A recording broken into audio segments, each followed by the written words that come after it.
আসসালামু আলাইকুম, সবাইকে স্বাগত জানাই নতুন আরও একটা ভিডিওতে।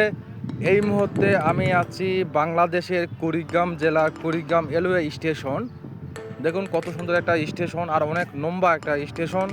এটি কিন্তু শেষ স্টেশন এখানকার। এই যে দেখুন এখানে একটা গরু বাঁধা আছে। তো এখান থেকে খুব বেশি একটা ট্রেন যায় না, দিনে হয়তো একটা বা দুইটা চলাচল করে। তো খুব ভালো লাগতেছে, মাশাআল্লাহ, আলহামদুলিল্লাহ। বহুবার কুড়িগ্রাম শহরে এসেছি, কিন্তু কখনোই এই স্টেশনটা ঘুরে দেখা হয়নি। আজকে ভাগ্য হলো, এই জন্য ঘুরে বেড়াচ্ছি। পুরা স্টেশনটা আপনাদের দেখাচ্ছি।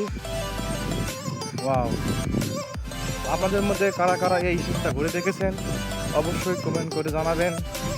ভালো লাগলে লাইক কমেন্ট করবেন। ওয়াও, এই পাশে দেখায়